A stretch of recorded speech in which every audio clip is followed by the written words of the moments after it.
Worth Tilak Varma one man show 55 బంతుల్లో 72 పరుగులు కొట్టి ఇండియన్కు మ్యాచ్ విజయం అందించాడు. సో ముందుగా అందరికీ happy republic day. Welcome to my YouTube channel Crick boss. నేను మీ అజయ్. ఇవాళ మన వీడియో వచ్చేసరికి ఏంటంటే ఇండియాకి ఇంగ్లాండ్కి మధ్య జరిగిన సెకండ్ T20 యొక్క రివ్యూ. సో ఈ వీడియోలోకి వెళ్ళే ముందు నా ఛానల్ ఎవరైనా కొత్తగా చూస్తుంటే ప్లీజ్ సబ్స్క్రైబ్ చేస్తారని కోరుకుంటున్నాను. అండ్ ఈ వీడియోకి లైక్ చేసి స్టార్ట్ చేయండి. So coming to the video, first match India గెలిచేసింది. సెకండ్ మ్యాచ్ ఇండియన్ టాస్ గెలిచి ఫీల్డింగ్ ఎంచుకున్నారు. అంటే మనం ముందుగానే ప్రివ్యూలో చెప్పుకున్నాం కదా, టాస్ ఎవరైతే గెలుస్తారో ఖచ్చితంగా వాళ్ళు ఫీల్డింగ్ ఎంచుకుంటారని. సో అలా స్కై టాస్ గెలిచి ఫీల్డింగ్ ఎంచుకున్నాడు. ఆ నిర్ణయం ఎక్కడా తప్పని ప్రూవ్ చేయకుండా ఫస్ట్ ఓవర్లోనే హర్షదీప్ సింగ్ ఓపెనర్ ఫిలిప్ సాల్ట్ని అవుట్ చేశాడు. సో ఫిలిప్ సాల్ట్ అవుట్ అయిన తర్వాత జాస్ బట్లర్ వచ్చాడు గ్రీజ్లోకి. జాస్ బట్లర్, బెన్ డకెట్ మంచిగా ఆడుతూ స్కోర్ రేట్ని పెంచుదాం అనుకున్న టైంలో వాషింగ్టన్ సుందర్ బౌలింగ్లోకి వచ్చి మరో ఓపెనర్ని, బెన్ డకెట్ని అవుట్ చేశాడు. ఇక్కడ ఇంగ్లాండ్కి కన్సర్న్గా మారింది ఏంటంటే ఓపెనర్స్ యొక్క form. Ben Duckett, Philip Salt మంచిగా ఆడకపోవటం ఇంగ్లాండ్కి ఒక మైనస్గా మారింది. ఆ తర్వాత హ్యారీ బ్రూక్ క్రీజ్లోకి వచ్చాడు. హ్యారీ బ్రూక్, జాస్ బట్లర్ ఇద్దరూ కలిసి మంచిగా ఆడుతూ ఇంగ్లాండ్కి స్కోర్ తీసుకెళ్తూ ఉన్నారు. అంటే మంచిగా స్కోర్ బిల్డ్ చేస్తూ పవర్ ప్లే అయిపోయే సమయానికి 6 ఓవర్లకి 58 కొట్టారు. సో ఇక్కడ Harry Brook and Jos Buttler scoring రేట్ని పెంచుతూ మంచిగా ఆడుతూ 6 ఓవర్లు అయిపోయే సమయానికి 58 పరుగులు కొట్టాడు. అంటే పవర్ ప్లే ముగిసే సమయానికి 58.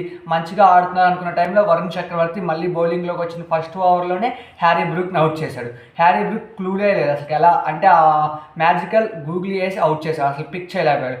ఆ తర్వాత Liam Livingstone and Jos Buttler మంచిగా ఆడుతున్నారు. అంటే ఇద్దరు కొంచెం స్టేబుల్ అయ్యి ఆడుతున్న టైంలో అక్షర్ పటేల్ వరుస ఓవర్లో జాస్ బట్లర్ అండ్ లేమ్ లివింగ్స్టన్ని ఇద్దరిని అవుట్ చేశారు.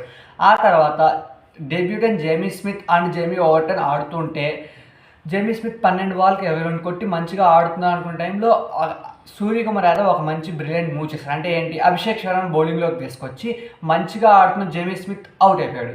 అభిషేక్ శర్మ అంటే ఆ move unexpected move. Abhishek Sharma అసలు బౌలింగ్ చేస్తానని ఎక్స్పెక్ట్ చేయలే, కానీ అభిషేక్ శర్మ బౌలింగ్లోకి వచ్చి జేమీ స్మిత్ని అవుట్ చేశాడు. ఆ తర్వాత పేకర్లతో కష్టాల్లో ఉంది ఇంగ్లాండ్. అంటే టాప్ ఆర్డర్ మొత్తం అవుట్ అయిపోయారు. 12 ఓవర్లోనే టాప్ ఆర్డర్ అవుట్ అయ్యారు. తర్వాత ఓవర్లో జేమీ స్మిత్ అవుట్ అయిన తర్వాత ఓవర్లోనే జేమీ ఓవర్టన్ కూడా అవుట్ అయిపోయాడు. ఇట్లా టాప్ ఆర్డర్ మొత్తం కోల్పోయిన టైంలో కార్స్ మంచిగా బ్యాటింగ్ చేశాడు. అంటే ఆల్రౌండర్ కార్స్ 17 బంతుల్లో 31 పరుగులు చేశాడు, 3 సిక్స్లు 1 4 సహాయంతో.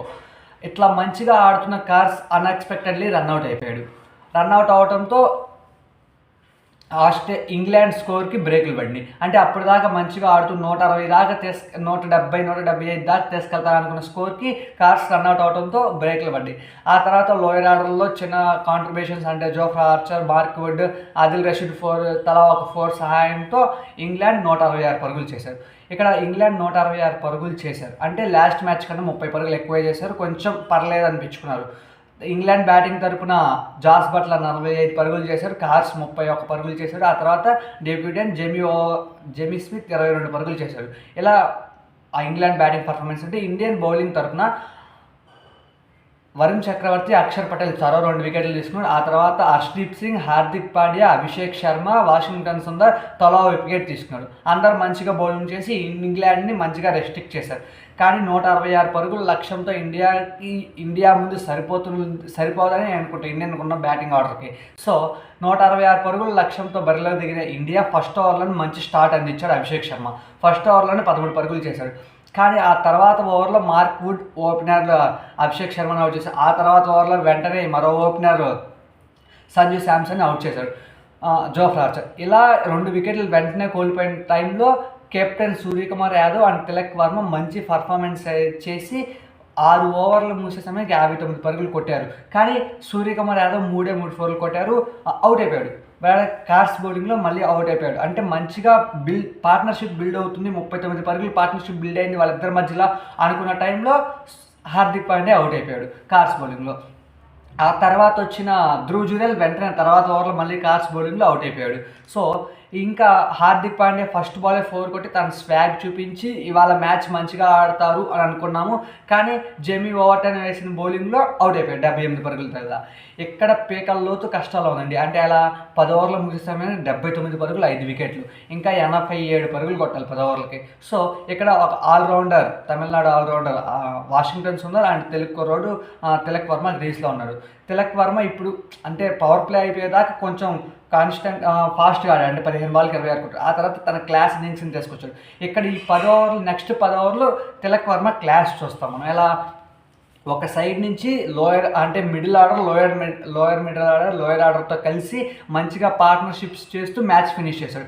ఇక్కడ వాషింగ్టన్ సుందర్ గురించి కూడా మనం చెప్పుకోవాలి. ఒక వికెట్ తీశాడు కానీ 12 బాల్కి 26 కొట్టాడు. అంటే ఆ పార్ట్నర్షిప్ 38 పరుగులు పార్ట్నర్షిప్ చేశాడు కదా అక్కడ ఎవరితో, తిలక్ వర్మతో. ఆ 38 పరుగులు 26 పరుగులు వాషింగ్టన్ సుందరే కొట్టాడు. మంచిగా పార్ట్నర్షిప్ చేశాడు. ఆ తర్వాత వాషింగ్టన్ సుందర్ అవుట్ అయిపోయాడు. ఆ తర్వాత ఓవర్లోనే మళ్ళీ అక్షర్ పటేల్ అవుట్ అయిపోయి మరో 10 పరుగులు అందించి ఇక్కడ మనకి ఇండియాకి లాస్ట్ 5 ఓవర్లో 40 పరుగులు కావాలి. 7 వికెట్లు కోల్పోయాం. ఇంకా ఎవరు గ్రీజ్లో ఉంది తిలక్ వర్మ, హర్షదీప్ సింగ్, ఇంకా బౌలర్సే ఉన్నారు. తిలక్ వర్మకు తోడు బౌలర్సే ఉన్నారు. సో మ్యాచ్ అంతా ఇంగ్లాండ్ వైపు వెళ్ళిపోయింది అని అనుకున్న టైంలో ఆ ఓవర్లో కథ మొత్తం మార్చేశారు తిలక్ వర్మ. 2 సిక్స్లు, 1 సింగిల్ సాయంతో తన హాఫ్ సెంచరీ పూర్తి చేసుకొని ఆ ఓవర్లో ఏకంగా 19 పరుగులు తీసుకొచ్చారు జోఫ్రా ఆర్చర్ బౌలింగ్లో. జోఫ్రా ఆర్చర్ మైనస్ అయిపోయింది ఇక్కడ ఇంగ్లాండ్కి. ఎందుకంటే తను వేసిన 4 ఓవర్లు 60 పరుగులు ఎక్స్పెన్సివ్గా మారటం వల్ల సో కొంచెం అక్కడ మ్యాచ్ అయిపోయింది. ఇంకా తర్వాత 4 ఓవర్లకు 21 పరుగులు కొట్టాలి. ఇంకా మ్యాచ్ ఈజీగా ఉంటుంది అనుకున్న టైంలో మళ్ళీ హర్షదీప్ సింగ్ అవుట్ అయ్యాడు. అప్పుడు దాకా పార్ట్నర్షిప్ చేసుకున్న హర్షదీప్ సింగ్ అవుట్ అయిపోయాడు. ఇంకా ఆ తర్వాత 3 ఓవర్లకు 20 కొట్టాలి. రవి బిష్ణోయ్ ఇవాళ బౌలింగ్లో మంచిగా చేయకపోయినా బ్యాటింగ్లో మంచిగా రాణించాడు. ఎలా చివరి 20 రన్స్ పార్ట్నర్షిప్లో రవి బిష్ణోయ్ 10 పరుగులు కొట్టాడంటే ఇంక మనం అర్థం చేసుకోవచ్చు రవి బిష్ణోయ్ ఎంత బాగా బ్యాటింగ్ చేశాడు. ఇలా అందరూ కలిసి బ్యాటింగ్ చేసి ఇండియాకు మంచి విజయాన్ని అందించాడు. కానీ ఇక్కడ Tilak Varma constant and class performance 55 బంతుల్లో 72 పరుగులు కొట్టాడు. మనకు తిలక్ వర్మ గురించి ఎంత చెప్పుకున్నా తక్కువే. సో మనం నిన్న ప్రివ్యూలో చెప్పుకున్నట్టు ఈ మ్యాచ్లో ఎఫెక్టివ్గా ఎవరు మాట్లాడాలనుకుంటే తిలక్ వర్మ అనుకున్నట్టే తిలక్ వర్మనే మంచిగా ఆడాడు. సో ఇలా ఇండియా మ్యాచ్ గెలిచింది.